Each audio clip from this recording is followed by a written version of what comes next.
그래서 많은 긴장이 되고 두려움이 있지만, 또 제가 근본에 우리 사경의 강사로 이렇게 세워주시길래 저 혼자 하는 것보다 여러 목사님들이 돌아가면서 같이 하면 좋겠다라고 제안을 했는데, 목사님이 한번 고민해보고 기도해보겠다고 하시더니 저를 혼자 세우셨습니다.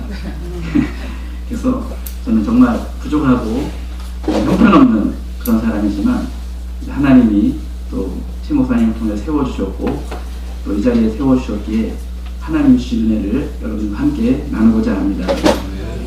근데 우리 호남노예 목사님만 오신 게 아니라 또 전남노예 목사님까지 또 오신 게 보여서 더 감사드립니다. 잠깐 기도하고 말씀을 나누도록 하겠습니다.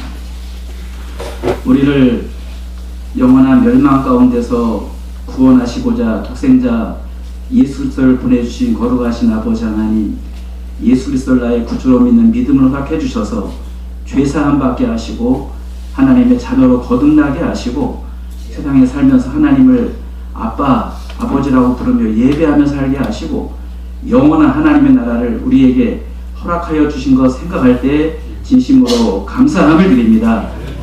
이 구원받은 성도들을 우리 교회마다 불러 모아주시고 하나님 예배하게 하시고, 그런 가운데 이곳에 동천교회를 세우시고 그동안 많은 성도들 이곳에 보내주시고 또 이곳에서 주의 종들과 함께 행복하게 신앙생활하게 하시고 각처에 흩어져 각자에게 맡겨진 사명 최선을 다해 충성하게 하시고, 아버지 하나님 최혁훈 목사님 가정을 보내셔서 아름다운 모습으로 동천교회가 세워져 가시도록 은혜 베풀어 주신 것을 감사합니다. 근본에 하나님께서 저희들 모두를 사랑하셔서 우리 천국 잔치를 배설하여 주시고 저희들의 마음과 발걸음을 이곳으로 인도하여 주셔서 하나님 앞에 예배하며 은혜 받을 수 있는 시간 허락하여 주신 것을 감사합니다. 말로 다 할 수 없이 부족한 종 하나님 세우셨는데, 하나님이 세우셨기에 하나님께서 부족한 종을 사용하여 주옵시고 종을 통하여 우리 사랑하는 성도들에게와 주의 종들에게 허락하신 귀한 말씀이 선포되어 우리 모두가 은혜 받고 새 힘을 얻는 이번 집회가 될 수 있도록 하나님 축복하여 주옵소서. 거룩하신 예수님의 이름으로 기도드리옵나이다. 아멘. 근본 사경의 그 주제를 가지고 목사님과 의논하다가 목사님께서 성령의 감동하심을 통해서 우리 새 힘을 얻자, 그리고 이 카톡으로 보내드린 내용을 보면 새 힘을 얻고 새 출발하자, 이런 주제로 우리 주제를 정하셨길래 오늘 첫 번째 시간에 우리 이 본문의 내용을 가지고 우리가 새 힘을 얻는 비결이 무엇인가를 함께 살펴보고자 합니다. 우리 세상에는 힘들지 않은 사람이 아무도 없는 것 같습니다. 학생들은 학생들 나름대로 힘들고, 반가운 사람 가운데 또 한 사람이 있는데 제가 중고등부 수련회 참석해가지고 제가 도로남녀의 수련회에 그렇게 참석하고 싶었거든요. 들뜬 마음으로 참석을 했는데 저를 요셉조에 넣어주셔가지고 제가 우리 조원들과 함께 성극을 했는데 그 주인공 요셉이 이 자리에 있습니다. 조금 전에 만나가지고 우리 성경에 요셉이 있고 나는 진짜 요셉이고 넌 리틀 요셉이다. 근데 요셉이를 만나가지고 얼마나 반가운지, 저 친구의 적극적인 우리 표현이 우리 1조로 하여금, 우리가 1조였나 2조였나 2조? 2조로 하여금 1등을 하는 영광을 얻게 했는데 너무나 반갑습니다. 근데 우리 학생들도 힘들지 않은 학생들이 없습니다. 요즘 공부하는 학생들을 보니까 얼마나 힘들게 공부를 하는지, 힘들지 않은 학생들이 없고, 직장인들도 눈을 돌릴 겨를도 없이 바쁘고 힘들게 살아가고 있고, 그리고 사업하시는 분들도 겉으로 보기에는 저 정도 돈을 가지면 얼마나 행복할까라고 생각이 되지만 힘들지 않은 사람이 없습니다.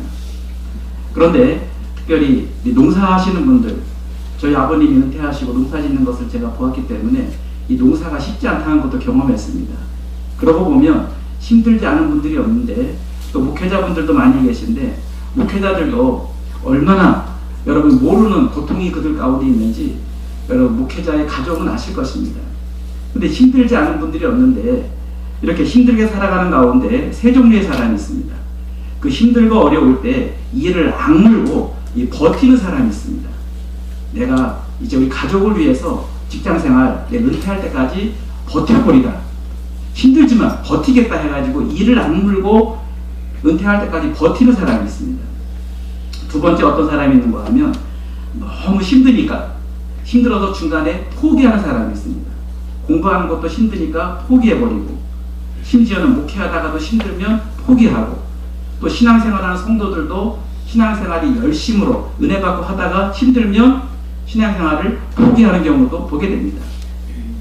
그래서 어떤 사람은 그래서는 안 될 일인데 심지어 자기의 삶을, 인생을 포기하는 극단적인 선택을 하는 사람도 있습니다. 그런데 세 번째 어떤 사람이 있는가 하면 힘들 때마다 새 힘을 얻어서 다시금 일어서고 다시 새 출발하는 사람이 있다는 것입니다. 아마도 이 자리에 앉아 계신 분들은 그동안 힘든 삶이 많았을지라도 그 힘든 가운데 때로는 낙심이 되고 좌절하고 정말 극단적인 선택까지 아마 생각하신 분도 있었을 것입니다. 그런데 감사한 것은 그 가운데 하나님께로부터 새 힘을 공급받고 다시 일어섰기에 이 자리에 와 계신 거라고 생각이 됩니다. 2024년이 시작이 되었습니다. 모르긴 몰라도 기쁘고 즐거운 일도 있겠지만 분명히 힘들고 어려운 일이 왜 없겠습니까? 그런데 중요한 것은 하나님이 그런 일들을 허락하신다는 겁니다. 허락하셨을 때 하나님이 그들로 하여금 하나님이 공급하시는 힘을 받고 그 자리에서 다시금 일어서서 다시 신앙의 다른 박질 하기를 원하신다는 것입니다. 제가 우리 숫자가 그렇게 많이 모이셨는데 동천교회 식구들이 몇 분인지 한번 확인하고 싶습니다. 동천교회, 이것을 제가, 왜 확인하나요? 손 들지 마세요. 그럼 손 들지 마세요. 네, 반응이 제가 해석 안 될 것 같아요. 왜 그런가 하면 저는 이 동천교회 사경의 강사로 세워져서 동천교회 성도들을 위해서 제가 말씀을 준비했는데 그 외에도 많은 분들이 오셨습니다만 동천교회 성도들과 더불어 다른 분들도 새 힘을 얻게 되기를 축원합니다. 또 내일 안 올까봐 또 이렇게 미리 선수를 쳐놓고 또 제주도에 오셨는데 또 가면 어떻게 또 그죠? 예. 그래서 우리 가장 먼저 우리 동천교회 성도들이 은혜 받고 새 힘 얻게 되기를 축원합니다. 예. 그리고 목회자들도 사실 저도 외국에서 태어나다 보니까 고향을 떠나면 고생이라고 호주에 처음에 이민 목회 가는데 우리 아들이 그러더라고요. 도착해가지고 하는 얘기가 아빠 여기 지상낙원이라면서요. 누가 지상낙원이라고 얘기해줬나봐요. 호주가 여기가 무슨 지상낙원이냐고. 그러면서 맨날 학교 갔다 오면 물고 짜고 영어 책을 보면서 이게 다 한글이면 좋겠어. 가슴이 울리더라고요. 가슴이. 그 이후에 교회가 이제 어느 정도 규모가 있던 교회였는데 교회 안에 많은 어려움이 있어가지고 성도들과 목회자의 갈등 때문에 교회가 나눠지고 또 목회자는 또 한국에 돌아오고 그러는 와중에 제가 부임을 했는데 얼마나 교회가 어려운 가운데 있는지 그 몇 안 되는 성도 가운데 또 영주권 나왔다고 다른 도시로 이사가고 또 기러기 부부로 살던 그 가정은 남편이 한국에 돌아오라고 한다고 돌아가 버리고 딱 한 가정이 남더라고요. 한 가정. 야, 나도 돌아가야 되나 보다. 얘들아, 우리 애들한테 하는 얘기가 우리 돌아갈 수도 있으니까 우리 시드니 왔으니까 오페라 하우스를 한번 보아야 될 거 아니냐. 그래가지고 5개월 만인가 6개월 만에 오페라 하우스 한번 구경하고 그때 그 사진 지금도 있어요. 배낭 메고 비참하게 그 하버브리지를 건너던 그 모습이 있습니다. 그런데 하나님께서 저에게 마음에 감동 주신 것은 너가 그동안 신학교 다니면서 하나님께로부터 공급받은 신이 무엇인지 알지 않느냐. 전 산으로 인도하시더라고요. 산에 가면 거기 바위가 이렇게 파진 데가 많아요. 거기다가 판때기 깔아놓고 거기에 앉아서 울기도 하고 거기에 앉아서 찬양도 하고 거기서 하나님께 부르짖어 기도하는데 하나님이 얼마나 은혜를 주시는지 가장 먼저 위로해 주시고 그 다음에 새 힘을 주시고 깨닫게 하시고 깨달은 걸 나누니까 성도들이 함께 은혜 받고 그러면서 한 명 한 명 늘어나면서 100명 넘는 교인까지 함께 하나님 보내주셔서 함께 신앙생활한 적이 있습니다. 그때 저를 살린 것은 하나님이 위로부터 주시는 새 힘이었습니다. 그게 아니었으면 저도 그 자리에서 일어나기 어려웠을 거예요. 그리고 그 이후에 중국을 가서 사역하고 한국에 돌아와 있는데 중국을 들어갈 수 없는 현실이 얼마나 답답한지 그래서 많은 목회자들과 성도들이 기도해 주셨는데 그때도 저를 살린 힘은 위로부터 공급되신 하나님의 은혜였습니다. 그러기에 여러분 모두가 힘들고 어려운 삶을 살지만 그때마다 새 힘을 얻고 일어설 수 있게 되길 주의 이름으로 축원합니다.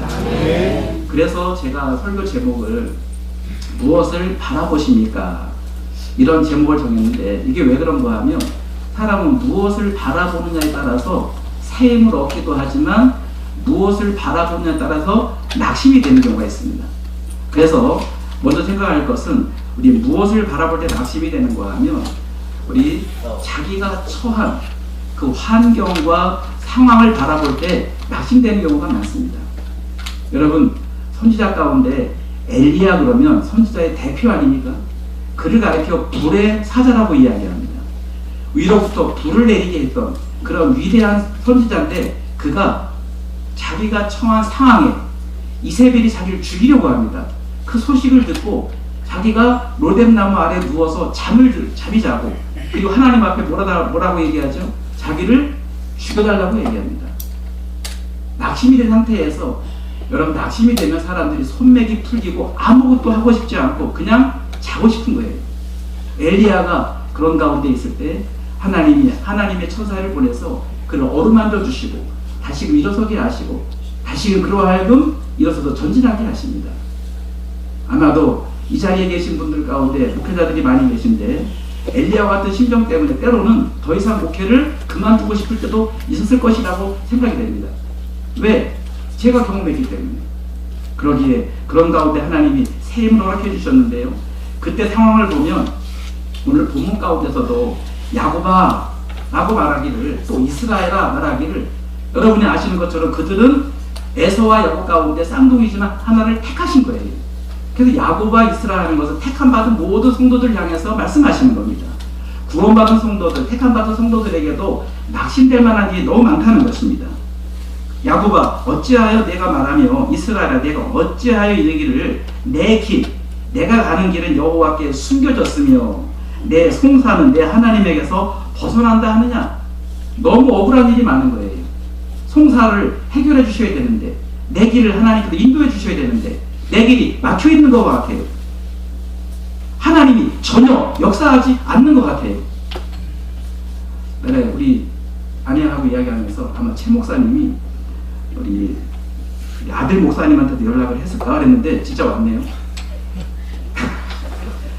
네, 자꾸 새로운 사람들이 보여가지고, 나는 그때 그 개척 현장 가가지고 마음속에 쏟아지는 눈물이 주체할 수 없는데, 아니 개척을 지금 어느 시대인데 개척을 하겠다고 나섰고, 개척도 어느 교회가 후원을 해가지고 어마어마한 후원과 더불어 이 재정 지원이 있어서 교회들까지 떼주면서 개척하기도 어려운데 맨땅에 헤딩하듯이 생개척을 한다는 거예요. 그 현장에 같이 가봤는데 얼마나 마음이 아프고 힘들든지. 그런데 누구나 다 어려운 가운데 있지만 그 가운데 하나님께로부터 새 힘을 공급받고 일어서서 맡겨진 사명 잘 감당하게 되기를 주의 이름으로 축원합니다. 그렇습니다. 현실을 보면 낙심이 돼요. 상황을 보면 낙심이 됩니다. 그래서 그럴 때 하나님께서 그 가운데 우리에게 새 힘을 공급해 주기를 원하시는 것입니다. 그리고 두 번째, 때로는 이 주변 사람들을 바라볼 때 낙심이 되죠. 하나님께서 아담에게 독처하는 것이 좋지 못함으로 돕는 배필을 지으리라 라고 해서 하와를 지으셨어요. 얼마나 기쁘고 행복했을까요? 그런데 선악과를 누가 먹자고 그러죠? 하나님이. 그 아담의 표현대로라면 하나님이 주신 그 여자, 그 하와가 선악과를 먹자 해서 먹었다는 것입니다. 결국 그 선악과를 자기는 먹을 생각이 없었지만 누가 먹게 한 거예요? 하와가 먹게 했다는 것입니다. 그러면 그 이제 이마에 땀을 흘리면서 고통당할 때, 아 이거 자네가 말이야 이거 선악과 먹자고 해가지고 먹어가지고 내가 무슨 생고생이냐고 이 이야기 하지 않을까요? 그래서 그 아내로 말미암아 기쁨이 있었습니다. 내 살 중에 살이요 내 뼈 중에 뼈라고 하면서 얼마나 좋아했어요. 그런데 그 아내가 선악과를 먹자고 하고 그로 인해 이런 데로 쫓겨나고 그 이후부터 찾아오는 고통은 말보다 할 수가 없어요. 그래서 우리 인생 가운데 사람이 나를 때로는 기쁘게 하지만, 사람이 나를 행복하게 하지만, 때로는 그 사람 때문에 손가락 좀 잘해야지 또 그 사람 때문에 조심해야 돼요. 그 사람 때문에 또 낙심될 때가 있다는 거예요. 여러분, 그것이 우리 인생인 것입니다. 왜 그 일을 허락하실까요? 하나님이 그걸 통해서 다시금 하나님 바라보고 새 힘을 얻으라고. 안 그러면 그 사람만 바라보거든요. 근데 하나님 바라보라고. 여러분, 저도 오랜 세월 동안 일찍 목회했기 때문에, 나이는 어려도 제가 오래 목회했기 때문에 별의별 사람 다 봤습니다. 정말 이 사람 의지하면 우리 교회 되겠다 싶었는데 그 사람이 나를 실망스럽게 하더라고요. 그때 만약에 하나님이 주시는 공포의 힘이 없었으면 쓰러질 수 있었을 것입니다. 그러므로 사람이 여러분을 기쁘게 할 때도 있지만 힘들게 할 때 있는데, 그때마다 사람 보고 낙심하지 말고 하나님 바라보고 새해 먹게 되기를 주의 이름으로 축원합니다. 그렇습니다. 우리 이곳에는 지금 우리 동천교회 식구들 가운데는 제가 듣기로 연세가 많으신 분들이 많다고 들었습니다. 연세가 많은 시기에, 연세 많으신 분들은 아마도 젊은 시절 자녀들을 위해서 다 헌신하신 분들입니다. 그리고 우리가 이 나라적으로, 교회적으로 어른분들에게 잘해드리는 이유가